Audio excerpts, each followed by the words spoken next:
চিন্ময় প্রভুর মুক্তির দাবিতে এবং বাংলাদেশের হিন্দু সম্প্রদায়ের উপর অত্যাচারের বিরুদ্ধে শহর বহরমপুর জুড়ে এক ধিক্ষার মিছিল সামিল হলো বহরমপুর শিবাজি ওয়েলফেয়ার ফাউন্ডেশন ট্রাস্টের পক্ষ থেকে। এদিন শহর বহরমপুরের ঋত্বিক সদন থেকে শুরু হয় এই মিছিল। এই মিছিলে প্রায় 200-রও বেশি সাধারণ মানুষ অংশগ্রহণ করেন। এই মিছিলে পা মেলান বহরমপুরের বিজেপি বিধায়ক সুব্রত মৈত্র। হিন্দুরা দিশা দেখিয়েছিলেন স্বামী চিন্ময় ইসকনের বাংলাদেশ শাখার সভাপতি, তাই তাকে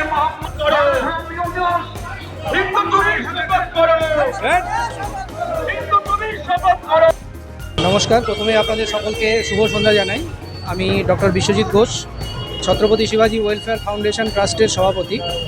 আজকে আমরা এই সন্ধ্যাবেলায় যে পদযাত্রা বা মিছিলের আয়োজন করেছি তার উদ্দেশ্য অনেকগুলোই, কিন্তু প্রথম উদ্দেশ্য হচ্ছে বাংলাদেশে হিন্দুদের উপরে যে অবর্ণনীয় অত্যাচার চলছে এবং তার প্রতিহত করার জন্য, হিন্দুদের একত্রিত করার জন্য যিনি সবচেয়ে প্রথমে তার নাম আসে, তাকে যেভাবে বাংলাদেশ সরকার অন্যায়ভাবে আটক করে বিনা বিচারের নামে প্রহসন করে আটকে রেখেছে, তার বিরুদ্ধে প্রতিবাদ। আপনারা সকলেই জানেন, কিছুদিন আগে ছাত্র আন্দোলনের নামে বাংলাদেশে একটা নির্বাচিত সরকারকে ফেলে দিয়ে তত্ত্বাবধায়ক একটা সরকার ঠিক তৈরি হয়নি, এটা চাপিয়ে দেওয়া হয়েছে জনগণের ওপরে। তারা প্রথমে যেটা বলেছিল ছাত্র আন্দোলন, কিন্তু তার মূল উদ্দেশ্য কী ছিল সেটা আমরা এতদিনে বুঝে গেছি। সেটা কিছুই না, সেটা বাংলাদেশে যে কটি হিন্দু এখনও অস্তিত্ব নিয়ে বেঁচে আছে, সেই হিন্দুদের বাংলাদেশ থেকে বিতাড়িত করা, যে কোনো উপায়েই তাদের উপরে সশস্ত্র আক্রমণ করা, তাদের অন্যায়ভাবে কেস দেওয়া, তাদের উপরে বাড়িতে নারী নির্যাতন করা, এসব করে যতটুকু হিন্দু এই স্বাধীনতার পরে প্রত্যেক বছর কমতে কমতে যে 8% এসে দাঁড়িয়েছে, তাদের বাংলা ছাড়া করে, বঙ্গদেশ ছাড়া করে তাকে পুরো বাংলাদেশটাকে একটা মুসলিম কান্ট্রিতে পরিণত করা। সেই উদ্দেশ্যে প্রত্যেক বছর বিভিন্ন কারণে তাদের হিন্দুদের অত্যাচার হয়, কিন্তু এবারে অত্যাচারটা যেন মাত্রা ছাড়া হয়ে গেছিল। সেই অবস্থায় বাংলাদেশের হিন্দুরা যখন দেওয়ালে পিঠ থেকে যাওয়া অবস্থায় যখন ঘুরে দাঁড়াতে শুরু করে, সেই সময় তাদের কাছে পথপ্রদর্শক হিসেবে উঠে আসেন চিন্ময় প্রভু নামক একজন সংগঠক।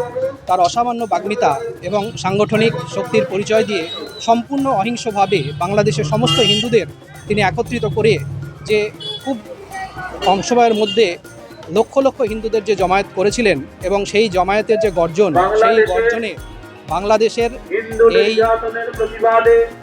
বাংলাদেশের সরকার যে ভয় পেয়ে গেছে, সেই ভয় পেয়ে গিয়ে তারা প্রথমে কী করেছে, চিন্ময় প্রভুকে অন্যায়ভাবে আটক করেছে এবং বেশ কয়েকদিন ধরে বিচার হচ্ছে না, কোনো বিচার ছাড়াই তাকে আটকে রাখা হয়েছে। প্রথম দিকে তাকে খেতে দেওয়া হচ্ছিল না, তার ওষুধ দেওয়া হচ্ছিল না, এবং একটা আশঙ্কা প্রকাশ করা হচ্ছিল যে হয়তো তাকে কারাগারের মধ্যে মেরেও ফেলা হতে পারে।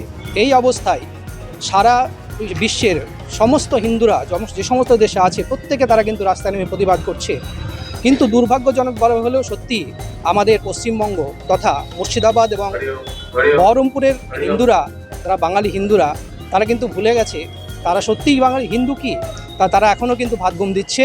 এবং আমাদের আজকের এই মিছিলে আমরা ছত্রপতি শিবাজি ওয়েলফেয়ার ফাউন্ডেশন ট্রাস্টের যে সমস্ত সৈনিকরা আছি, যাদের রক্তে হিন্দুত্ব এবং যাদের হৃদয়ে জাতীয়তাবাদ, এই অবস্থায় তারা কিন্তু আমরা চুপ করে বসে থাকতে পারি না।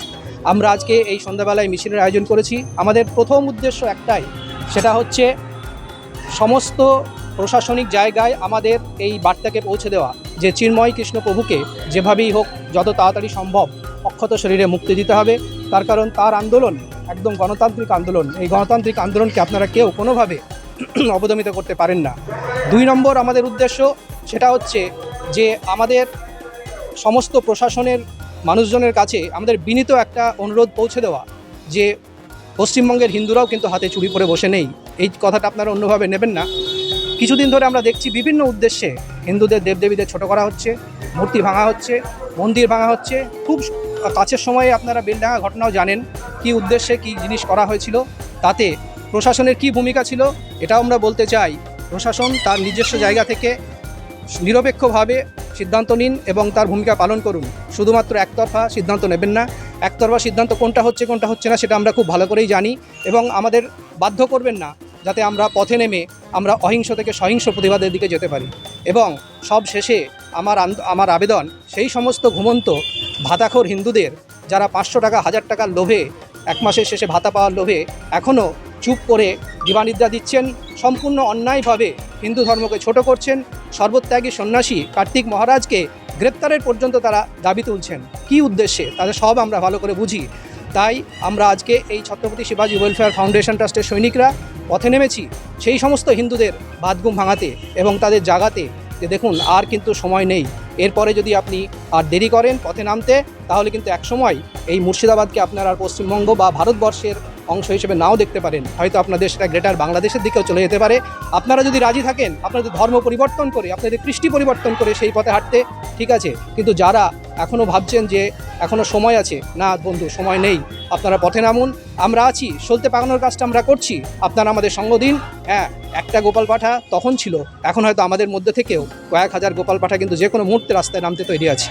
ধন্যবাদ, আপনারা সবাই ভালো থাকবেন। নমস্কার, আমি ডক্টর বিশ্বজিৎ ঘোষ। আপনাদের র্যালিটা কোথা থেকে কম করে? আমাদের র্যালিটা এখানে ঋত্বিক সদন থেকে শুরু হবে, তারপরে প্রশাসনিক সহযোগিতায় যতটুকু আমরা যেতে পারবো আমরা যেতে পারবো। চিন্ময় বাবুর মুক্তি চাইছি, আর চিন্ময় বাবু যেটা চান সেটা যেন হয়, সেই জন্য আমরা রাস্তায় বেরিয়েছি। আর সব হিন্দু যেন একসাথে একত্রে থাকে সেটার চেষ্টা করা হচ্ছে। হ্যাঁ, অবশ্যই নাম। আপনার নাম? আমার নাম শ্রেয়া বিশ্বাস।